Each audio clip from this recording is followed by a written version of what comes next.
Assalamualaikum warahmatullahi wabarakatuh. Banyak sekali pertanyaan jamaah, Ustadz kasih kami channel untuk kajian anak-anak muda.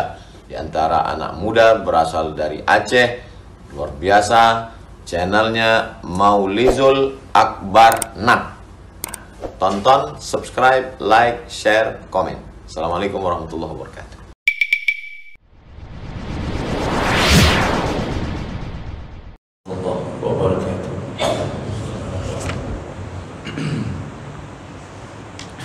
Alhamdulillah Rabbil Alamin, wa bi ni'matihi tatimmu as-salihat. Asyhadu an la ilaha illallah wahdahu la syarika lah, wa asyhadu anna Muhammadan 'abduhu wa rasuluhul karim. Allahumma shalli wa sallim ala nabiyyina wa sayyidina Mustafa Muhammadin wa ala alihi wa ashabihi amma ba'd. Rabbi shrah li sadri wa yassir li amri wa ahlul 'uqdatam min lisani yafqahu qawli. Segala puji bagi Allah, kemudian salawat dan salam kepada Rasulullah, pada keluarga dan seluruh sahabat-sahabatnya yang kami muliakan dan insyaAllah dimuliakan Allah. Bapak-bapak, ibu-ibu dan seluruh pengurus masjid, perangkat desa yang istiqamah berhadir kerana Allah, mudah-mudahan Allah membalas, mencatat dengan pahala yang berlimpah insyaAllah. Bapak Ibu yang Allah muliakan, di pertemuan kita sebelumnya kita sudah membahas tentang pahala-pahala yang didapatkan oleh orang-orang yang menjaga salat di awal waktunya. Kita sambung berikutnya, sawabu kalimatin tatahu bihinna salat, iaitu tentang pahala yang didapatkan melalui bacaan yang mengawali salat, artinya bacaan di dalam iftitah. Nah, Bapak Ibu yang Allah muliakan, dalam salah satu hadis dari Ibnu Umar, dan hadis ini riwayat Muslim dengan derajat yang sahih, Ibnu Umar berkata, bainama nahnu nusalli ma'a Rasulillah sallallahu alaihi wasallam, ketika kami sedang melakukan salat bersama Nabi sallallahu alaihi wasallam, idz qala rajulun fil qaum, jadi ketika sedang salat tiba-tiba ada seseorang yang dia mengucapkan di tengah salatnya.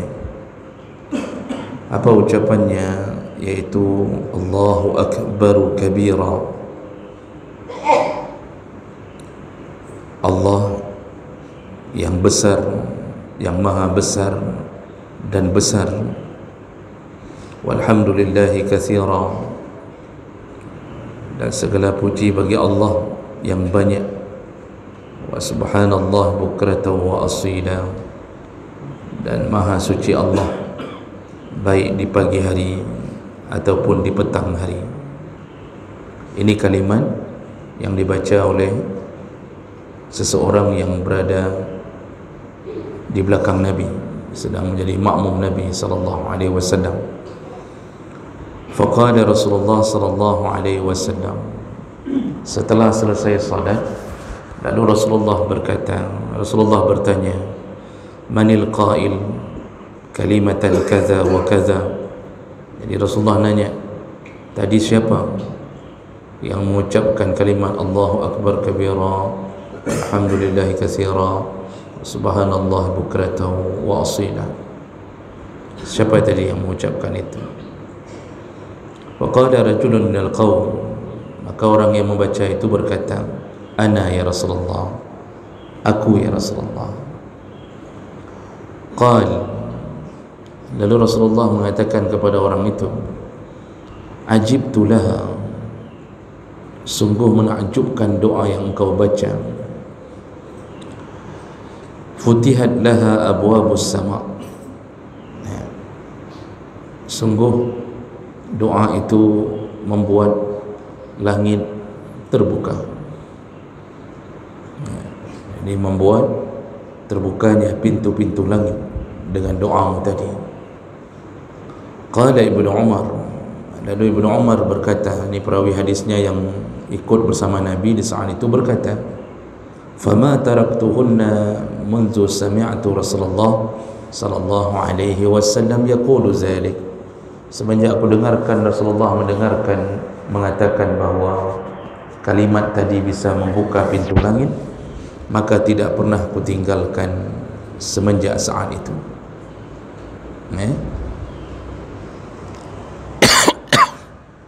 Nah, ini hadis ini disebutkan oleh para ulama, wa hadza dzikru yuqalu ba'da takbiratil iftitah. Hadis ini dibaca yaitu ketika setelah takbiratul ihram. Jadi kejadian ini terjadi, yang dibaca oleh orang tadi itu kejadiannya terbaca setelah takbiratul ihram. Berarti ini menjadi doa iftitah. Jamaah Allah Subhanahu wa taala. Jadi kita tahu salah satu sunnah dalam salat adalah membaca doa iftitah, atau juga kadang-kadang disebut dengan istiftah. Jadi disebut kadang-kadang iftitah, juga kadang-kadang disebut dengan istiftah. Jadi sama, maknanya sama. Jadi yang dimaksud adalah bacaan pembuka setelah takbiratul ihram. Jadi kalau takbiratul ihram itu hukumnya wajib, sedangkan iftitah sunnah.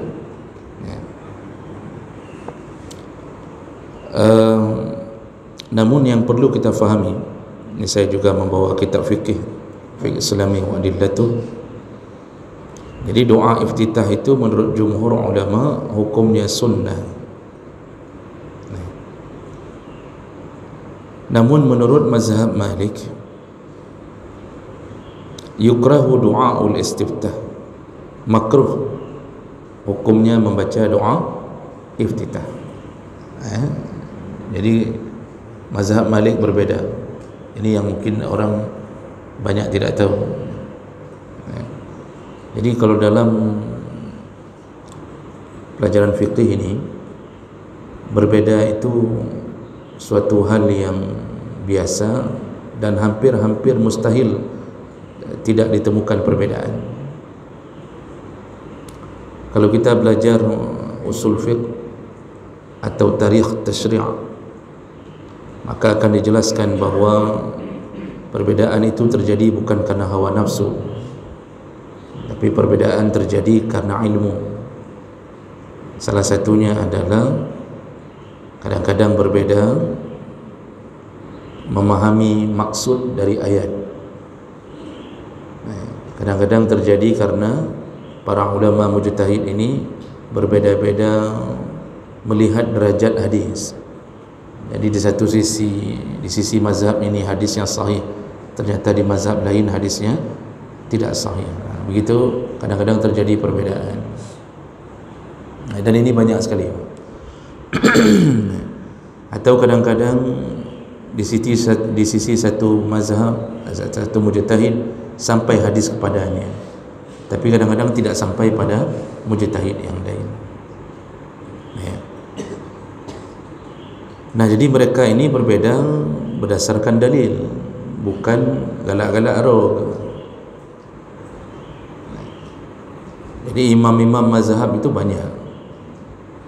Seluruhnya ada 13 mujtahid yang pernah eksis Jadi banyak, Imam Al-Auza'i, At-Tabari, Imam As-Sawri, Ja'fari, ya. Jadi banyak. Namun kenapa kemudian tidak lagi muncul pandangannya, tidak masyhur lagi? Tergilas oleh zaman, kehilangan murid, dan yang bertahan hanya 4 mazhab karena kuatnya hujjah mereka. Jadi setelah disaring, dibaca berulang-ulang dengan melihat dalil-dalil yang ada, maka yang paling bertahan dengan kekuatan dalil dan paling dekat dengan kebenaran, karena kebenaran semata yang diinginkan dalam syariat cuma Allah yang tahu. Itu 4 mazhab itu, Hanafi, Maliki, Syafi'i dan Hanbali. Jadi kalau ada orang yang mengatakan bahawa tidak perlu bermazhab, itu kalimat itu mungkin di satu sisi benar, tetapi salah diletakkan. Jadi jangan mengira bermazhab itu melawan Nabi. Jadi kalimat yang paling aneh adalah ketika seakan-akan merasa kalau bermazhab berarti tidak mengikuti Allah dan Nabi. Padahal dengan bermazhab kita bisa mengetahui maksud dari apa yang disampaikan Allah dan Nabi. Jadi mazhab itu meringankan orang awam untuk mengetahui maksudnya. Hana payah dia orang awam, hana payah gaya pulih ke roh. Karena syarat menjadi mujtahid itu juga banyak. Syarat menjadi mujtahid banyak, dan empat mazhab itu mujtahid mutlak, bukan mujtahid yang berada di level bawah, tidak, mujtahid mutlak. Jadi kalau kita urut Al-Quran, sunnah atau hadis, kemudian dilanjutkan oleh para mujtahid ini, dan mereka tidak mengarang tetapi mengambil dalil. Nah, terjadilah perbedaan pandangan ketika memahami dalil atau melihat derajat hadis. Jadi menurut mazhab Malik, baca iftitah itu makruh. Bapak mungkin tak pernah dengar juga, ketika kita lihat hukum membaca Al-Fatihah dalam solat, kan sepakat kita semua mengatakan kalau Al-Fatihah wajib, kan? Tapi tahukah kita Imam Hanafi mengatakan tidak wajib. Imam Hanafi mengatakan baca iftitah, baca Al-Fatihah tidak wajib. Dengan dalil Allah mengatakan faqra ma tayassara min al-Quran, bacalah apa yang mudah dari Al-Quran. Jadi diambil dari dalil. Lalu kemudian Imam Hanafi mengatakan hana wajib. Bagi yang bisa baca, yang tak bisa baca dia boleh membaca ayat-ayat dari Al-Quran. Jadi banyak sekali, kalau kita baca muqaranatul mazahib, perbandingan mazhab ni banyak sekali. Jadi di Al-Azhar Mesir itu empat mazhab ini diajarkan. Jadi setiap mahasiswa itu memilih mazhab dulu. Di kartu pelajarnya apa? Selain nama, nomor induk mahasiswa, jurusan, satu lagi yang tertulis mazhab. Jadi kalau di Mesir itu harus masuk ke lokal bermazhab masing-masing. Jadi kalau tidak ada mazhab, tidak ada lokal. Azhar, ya. Jadi kalau kita misal dari Indonesia, mazhab Syafi'i, tulis didaftarkan di mazhab Syafi'i, masuknya ke lokal mazhab Syafi'i. Jadi belajarnya sesama mazhab Syafi'i. Nah kemudian dikuatkan mazhab Syafi'i, ya, kami juga belajar kitab Mahalli dan seterusnya. Dan nanti setelah kitab-kitab Syafi'i ada beberapa kitab ini diajarkan juga perbandingan mazhab. Nah, baru di situ diajarkan perbandingan mazhab untuk menghormati pandangan orang lain. Jadi prinsip Azhar itu jangan merendahkan orang, jangan menyalahkan pandangan orang. Kita yang mengikuti pandangan Syafi'i jangan pernah menyalahkan pandangan Hanafi, Maliki. Oh, masalah lebih kuat pandangan kita lebih kuat dalil kita, laksanakan tanpa merendahkan pandangan. Begitu prinsipnya. Jadi jangan sampai kita pegang siapa hukum, yang lain salah mandum, yang betul tanya orang tidak betul. Itu yang membuat kekacauan pada hari ini. Nah, saya pernah salah masuk mazhab, Pak. Jadi karena anak baru di semester pertama, jadi salah undang lokal. Jadi karena bingung saya mana lokal yang punya kami, masuklah saya, itu baru semester pertama. Ternyata begitu saya masuk, di dalamnya wajah-wajah Pakistan, Afghanistan, wajah-wajah Arab, yang tidak jelas cuma saya. Ana jelas. Masuklah saya ke tempat itu. Jadi saya tenang saja karena dosennya pun sudah mulai belajar. Ternyata dosen itu memperhatikan. Dilihatnya nak melain tidak. Nak mungkin nak melain tidak. Dipanggil, Pak. Ditunjuk, dipanggil, disuruh turun karena di Azhar itu belajarnya kayak ruangan teater, Pak. Ruangan lagi teater mana, lagi bioskop mana. Mampu dah pegah menyuruh hantar pertama bioskop kan, ada bioskop kan, naik ke atas begitu. Jadi nampak semuanya. Dipanggil, turun kata dosen, turun sini, suruh menghadap dia. Ditanya, Masmuk, siapa namamu? Mininta, dari mana kamu? Saya bilang dari Indonesia. Ditanya, Fahal ana mudarrisak, kamu merasa saya guru kamu atau bukan? Ya saya bilang, semua yang mengajar saya guru saya. Anak lupa pegah boleh. Di selanjutnya ditanya, mazhabak, apa mazhabmu apa? Saya bilang Syafi'i. Di situ dosen itu mengatakan, coba lihat wajah mereka, ada yang mirip-mirip kamu enggak? Tidak ada. Saya bilang, hai wajah-wajah urung-urung tan-tan mendumba. Lalu dia dosen ini mengatakan, kamu tahu ini lokal mazhab Hanafi. Begitu, besok-besok cari lokal sesuai dengan mazhab.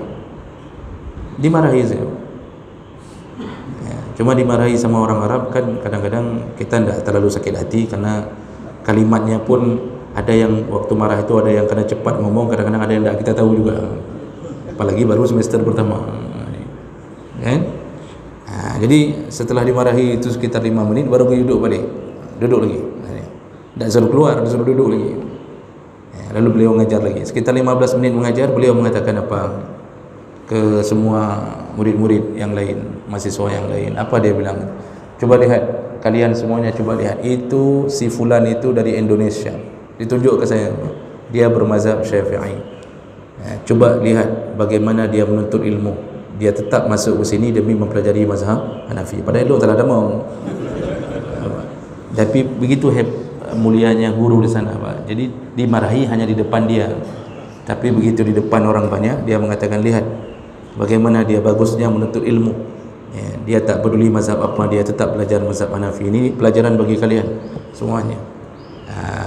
Jadi hari itu saya terakhir salah masuk mazhab sehingga hana ramai-ramai mazhab lain, Pak. Nak kenang dua ke kan. Jadi begitu tentang kehidupan kalau kita berlapang dada dengan kehidupan. Jadi berulang-ulang di mana-mana saya katakan bahawa jangan sampai terjadi pecahnya persatuan kita hanya gara-gara pandangan yang berbeza. Nyan baik saja. Jadi saya merekomendasi bala kalau ada pengajian yang memburuk-burukkan orang lain, memburuk-burukkan mazhab lain, bahkan memburuk-burukkan ustaz tengku-tengku yang lain, itu pengajian itu sudah boleh tinggalkan, Pak. Kenapa? Dia mengajarkan kebencian. Masa keluar dari pengajian yang tersimpan di hati kebencian terhadap sesama mukmin? Yang aneh, Pak. Kalau keluar dari sarang teroris menjadi benci kepada orang lain wajar. Tapi keluar dari masjid tiba-tiba melihat orang lain yang karudung dayung, kan. Jadi salam tak ada lagi, kemudian benci ke orang. Itu pengajian seperti itu boleh tinggalkan. Karena kebencian tidak pernah diajarkan oleh Nabi, dan tak pernah menjadi penyebab masuk surga, tidak pernah. Innamal mu'minuna ikhwah, sesama mukmin itu bersaudara. Baik, kita kembali. Apa dalil mazhab Malik mengatakan bahawa iftitah itu makruh untuk dibaca? Jadi menurut mazhab Malik, seseorang bertakbir langsung baca Al-Fatihah, tak perlu baca iftitah.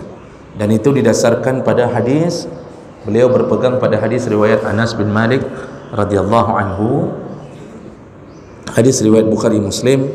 Anas bin Malik mengatakan, kana Nabi sallallahu alaihi wasallam wa Abu Bakr wa Umar yaftatihuna as-salah bilhamdilillahi rabbil alamin. Kata Anas, Rasulullah, Abu Bakar, Umar membuka salatnya dengan alhamdulillahi rabbil alamin. Jadi maksudnya menurut Anas, yang dilihat oleh Anas, Rasulullah, Abu Bakar, Umar itu kalau salat habis takbiratul ihram langsung alhamdulillahi rabbil alamin, tidak lagi membaca iftitah. Tapi jumhur ulama selain mazhab Malik, Hanafi, Syafi'i, Hanbali, mereka mengatakan sunnah, dan dalilnya lebih banyak. Dalil-dalil tentang adanya iftitah sebelum Al-Fatihah ternyata lebih banyak dan lebih kuat.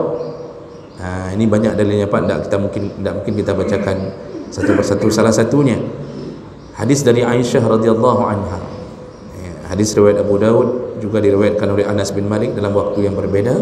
Kata Aisyah, kana Nabi sallallahu alaihi wasallam iza istaftaha as-salat, Nabi ketika membuka salat, beliau lebih dahulu membaca subhanakallahumma wa bihamdik wa tabarakasmu wa ta'ala jadduk wa la ilaha ghairuk. Itu salah satu hadis. Nanti dalam hadis yang lain juga ada beberapa apa, ini lumayan banyak ini. Jadi dengan begitu sunnah hukumnya menurut jumhur ulama untuk membaca doa-doa iftitah sebelum Al-Fatihah dan setelah takbiratul ihram. Baik, kemudian apakah iftitah ini dibaca di setiap awal waktu salat, di awal setiap salat, atau cukup dibaca di sekali waktu saja dalam salat yang sama? Ini contohnya begini Pak, yang mau dikasih tahu di sini. Apakah iftitah itu misal salat tarawih, apakah cukup dibaca di awal tarawih, di rakaat pertama awal tarawih saja, atau di setiap habis salam bangun lagi, setiap dua rakaat kan bangun lagi baca lagi iftitah, kemudian nanti bangun lagi baca lagi iftitah? Apakah begitu atau cukup di awal rakaat yang pertama saja tadi? Itu yang mau disebutkan. Ini juga terdapat perbedaan pandangan. Pandangan yang pertama, ini di dalam mazhab Hanafi menyebutkan bahawa iftitah itu cukup dibaca sekali saja di awal salat. Kalau salatnya satu paket, salat yang sama kayak tarawih tadi, cukup dibaca di awal saja. Jadi tarawih rakaat pertama saja, nanti waktu bangun dua rakaat berikutnya tak perlu baca lagi. Begitu menurut pandangan mazhab Hanafi, dan beliau mengambil dalil dari Aisyah, karena Nabi SAW iza qama minal lail iftataha salatahu. Kata Aisyah, Rasulullah kalau bangun di tengah malam, beliau mulai membaca doa di awal salatnya saja. Namun menurut jumhur ulama, di setiap takbiratul ihram disunnahkan membaca Al-Fatihah, membaca iftitah di setiap takbiratul ihram. Bedah lo, baca lo. Misalnya kita tadi sudah salat waktu salat qabliyah, baca iftitah tak apa? Baca. Nanti waktu salat wajib baca lagi iftitahnya di awal takbir setelah takbiratul ihram. Nanti waktu ba'diyah disunnahkan baca lagi. Tarawih pun begitu, rakaat pertama iftitah, nanti bangun lagi dua rakaat yang kedua iftitah lagi. Jadi menurut jumhur ulama, selain mazhab Hanafi itu tetap membaca di setiap awal rakaat dalam setiap salat setelah takbiratul ihram. Dan itu juga didasarkan pada dalil-dalil. Jadi Nabi SAW, dari hadis dari Abu Hurairah radhiyallahu anhu, kata Abu Hurairah, aku melihat bahawa Nabi setiap kali melakukan takbiratul ihram, beliau selalu diam sejenak. Lalu setelah salat aku bertanya kepada Rasulullah, ya Rasulullah, ya, apa yang anda baca ketika kami tidak mendengar suara anda antara takbiratul ihram dan al-fatihah? Jadi habis takbiratul ihram Nabi selalu diam sejenak baru baca al-fatihah. Jadi apa yang kau baca ya Rasulullah? Nah di situ, dalam hadis itu Nabi menjawab, Allahumma ba'id baini wa baina khataya kama ba'adta bainal masyriq wal maghrib. Ini salah satu doa iftitah. Nah, di situ menunjukkan bahawa iftitah itu dibaca di setiap awal takbiratul ihram dari salat apapun. Baik, kemudian berikutnya yang kita perlu faham tentang hukum-hukum seputar iftitah ini,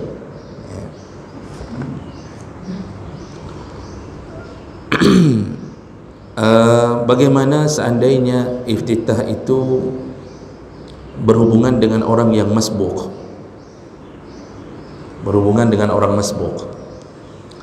Bapak Ibu, apa definisi masbuk? Di dalam fiqih disebut definisi masbuk, siapa yang datang dan lam yasa' lahu al-waqt lil qiraah, orang yang datang untuk salat berjamaah tapi tak cukup waktu untuk membaca al-Fatihah. Dia datang tapi dia tak cukup lagi waktu untuk menyempurnakan al-Fatihah, itu disebut masbuk. Jadi pandangan orang awam hari ini yang geken masbuk, menyok imam kagak rukuk baru disebut masbuk. Sebenarnya tidak begitu. Siapapun yang datang tapi dia sendiri setelah datang tak cukup waktu lagi untuk baca al-Fatihah, jadi berarti imamnya sudah siap-siap mau rukuk, itu mereka sudah disebut dengan masbuk. Nah, kondisi masbuk ini dia bisa saja ketika dia datang imam sudah berada di ujung ayat, sudah lam yalid wa lam yulad wa lam yakul lahu kufuwan ahad, kita baru takbiratul ihram. Ini tidak cukup waktu, tidak cukup waktu untuk membaca al-Fatihah, maka ini disebut dengan masbuk. Dengan begitu, bagaimana posisi hukumnya bagi orang yang masbuk ini? Kiban posisi hukum orang masbuk. Nah perlu baca iftitah lo. Di sinilah para ulama menjelaskan. Memang ada sedikit-sedikit terjadi perbezaan pandangan, Pak. Kita tidak terlalu perdalam masalah perbezaan pandangan ini. Yang penting intinya saja, kalau menurut mazhab Hanafi, kalau seorang masbuk datang pada salat jahar, jadi imamnya membaca al-Fatihah dengan suara keras, jadi salat itu salat jahar, maka lebih bagus si makmum yang terlambat itu tidak perlu lagi membaca iftitah, langsung mendengarkan bacaan imamnya. Karena menurut mazhab Hanafi bacaan imam adalah bacaan makmum, jadi anda perlu baca iftitah ini. Ini menurut mazhab Hanafi. Dalam mazhab Syafi'i, seorang masbuk kalau melihat imamnya masih berdiri, baik salat jahar maupun salat sir, maka tetap disunnahkan membaca iftitah kalau sempat. Kalau dilihat tak sempat, maka lebih bagus dia langsung membaca al-Fatihah, tak perlu lagi baca iftitah.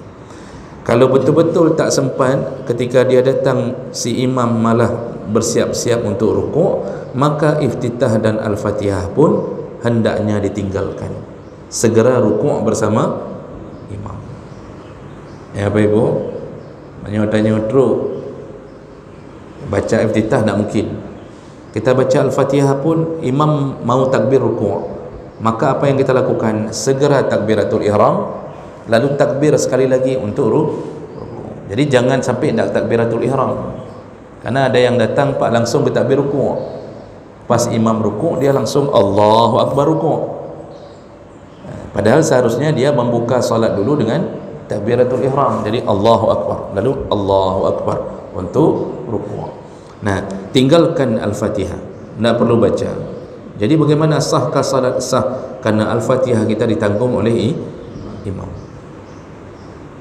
Jadi kalau masalah Al-Fatihah ditanggung oleh imam itu bukan mazhab Syafi'i saja, semua sepakat mengatakan imam menanggung Al-Fatihah yang makmum. Maka kita harus berterima kasih kepada makanya waktu raya apa aja abang imam. Apa yang namanya kuih-kuih becut, namanya pakai nak pegang abang kuih imam, makasih lawitnya kena tanggung Al-Fatihah kamu. Berarti yang datang ini selalu masbuk. Berarti yang dihujat baru muhimum tu yang masbuk yang hana masbuk jajid hana jabid. Jadi Bapak Ibu yang Allah muliakan begitu. Pandangan mazhab Hambali tidak terlalu jauh dengan mazhab Syafi'i. Yang orang masbuk melihat keadaan, kalau tak mungkin langsung, karena yang penting dapat rukuknya. Dan Bapak Ibu sebagai catatan juga, rukuk yang dianggap rakaat adalah rukuk yang bisa tumakninah dengan imam. Ini penyakit makmum ni, penyakit orang awam. Ingat, rukuk yang dianggap mendapatkan rakaat adalah rukuk yang bisa tumakninah bersama imam.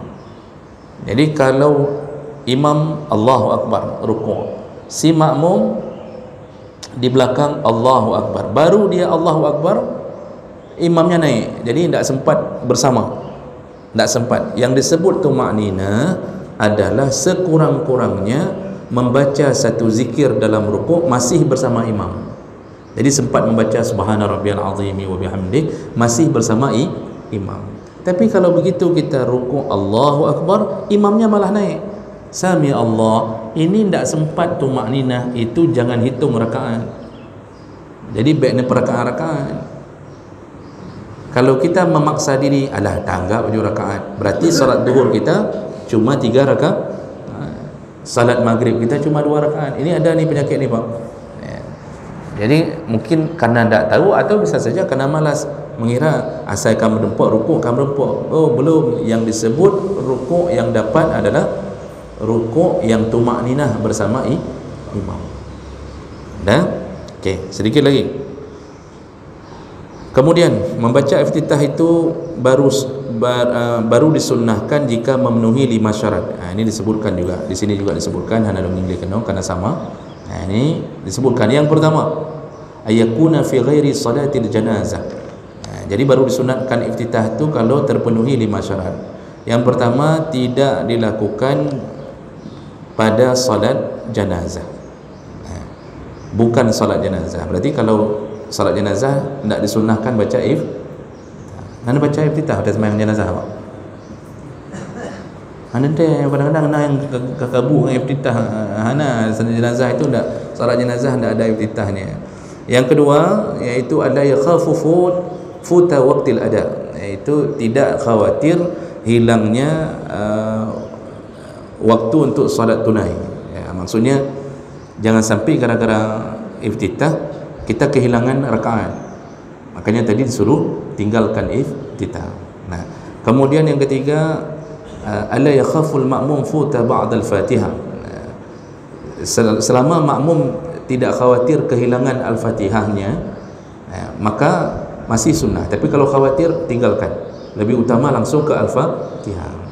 Kemudian yang ketiga, alla yudrikal imam fi ghairil qiyam, iaitu tidak takut si imam tidak mendapat keadaannya, bukan masyaallah, bukan si imam, si makmum tidak mendapatkan imam, bukan keadaan berdiri. Maka jika si imam telah rukuk atau i'tidal, maka segera tinggalkan al-Fatihah, bahkan juga tinggalkan iftitah, bahkan juga al-Fatihah. Jadi kalau imam sudah didapatkan rukuk, tinggalkan, tak sunnah lagi untuk membaca iftitah. Kemudian yang terakhir, ada yusra' fi ta'awuz awil qira'ah walau sahwan, itu selama si imam atau si orang yang baca tadi atau mendengarkan imamnya selama belum masuk ke ta'awuz atau basmalah untuk Al-Fatihah. Kalau sudah masuk, seseorang sudah masuk ni, roh baca Al-Fatihah haju, mungkin dia lupa, maka tak perlu lagi mengulang ke iftitah. Jadi misal waktu dia salat tu, kan roh baca a'udzubillahi minasyaitanir rajim. Kan sebelum Al-Fatihah apa sunnah yang sering kita tinggalkan, Pak? Baca ta'awuz. Sunnah baca ta'awuz, katanya dari ubud anak tapi biasa. Sebenarnya sunnah yang kita tinggalkan paling banyak hari ini dalam solat membaca ta'awuz sebelum Al-Fatihah. Karena Nabi selalu membaca sebelum Al-Fatihah. Nabi baca apa? A'udzubillahi samiil alim minasyaitanir rajim, baru bismillah, dan baru Al-Fatihah. Kita bismillah sering, ta'awuz yang jarang. Mungkin karena dari SD tidak diajarkan ta'awuz, padahal dalam kitab-kitab sepakat dasarkan hadis Nabi baca ta'awuz dulu, baru baca bismillah. Nah, maksud di sini adalah baru sunnah iftitah kalau belum masuk ke ta'awuz. Tapi kalau kita sudah mulai membaca ta'awuz lalu bismillah untuk Al-Fatihah, kedua dah baca iftitah, perlu ulang lagi tak ke iftitah? Jawabannya tidak disunnahkan lagi, langsung lanjut aja. Baik, begitu tentang seputar masalah iftitah. Nah, terakhir Pak, yang menjadi pengetahuan kita lagi adalah macam-macam doa istiftah atau iftitah. Jadi iftitah ni bukan satu doa, dia ada beberapa riwayat tentang doa-doa di dalam iftitah. Ini saya kabarkan dengan singkat saja. Yang pertama, berdasarkan hadis Nabi dari Abu Hurairah radhiyallahu anhu,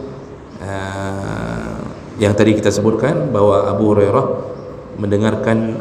melihat Nabi habis takbiratul ihram selalu diam, lalu dia tanya, apa yang kau baca sebenarnya ya Rasulullah? Nah, di situ Rasulullah menyebutkan yang dia baca Allahumma ba'id baini wa baina khataaya kama ba'adta bainal masyriq wal maghrib, Allahumma naqqini min khataayaya kama yunaqqas thawbul abyadu minad danas, Allahumma ghsilni min khataayaya bil ma'i was salji wal barad.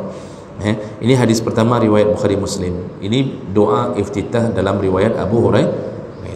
Biasanya yang sering baca ini dari kalangan Muhammadiyah. Tapi yang anehnya orang mengira ini doa iftitah Muhammadiyah. Jadi aneh Pak, mesti kan orang awam dia bukan abang tanya, "Ana yang ada doa Muhammadiyah kan doa dia kan." Jadi seakan-akan Muhammadiyah itu ada doa sendiri, NU ada doa sendiri. Jadi doa NU mana ada yang doa NU itu Allahu akbar kabira walhamdulillahi katsira. Padahal itu hanya pilihan saja. Jadi kenapa Muhammadiyah roh pilih doanya yang paling banyak untuk dibaca? Ya, karena doa ini direkomendasi oleh mazhab Hambali. Dan Muhammadiyah afiliasinya ke mazhab Hambali. Ya. Jadi kalau mazhab Syafi'i merekomendasi dari banyaknya hadis, rekomendasinya ke tawajjuh, doa tawajjuh, wajjahtu wajhiya lillazi fatara. Makanya karena NU dan banyak dari Indonesia bermazhab Syafi'i, afiliasinya ke Syafi'i, maka apa yang direkomendasi Syafi'i itu yang jadi bacaan kita. Tapi sebenarnya sama. Jadi be'roh dah kendi, panenya hanya baca nya doa Muhammadiyah hanya kan, Pak. Nah, itu cuma pilihan saja, ya berdasarkan pilihan dari imam mazhabnya. Jadi santai saja, ya. Jadi kalau sudah ikut pengajian, Pak, santai. Melihat orang berbeda, santai. Yang penting dibayar peng ke masjid ke aman. Atau culok peng lam celeng yang ke aman. Nanti kalau sudah parah-parah sekali begini, kadang-kadang nanti orang yang Muhammadiyah nak mau kasih sedekah kecuali di masjid Muhammadiyahnya parah sih. Nanti NU nak mau kasih sedekah kecuali di masjid NU. Maka ini akibat apa Pak? Ditanamkan doktrin fanatisme. Ya, jadi terlalu fanatik ya, terhadap kelompok. Nah, ini harus dibuka perasaan-perasaan ini. Ya. Sudah.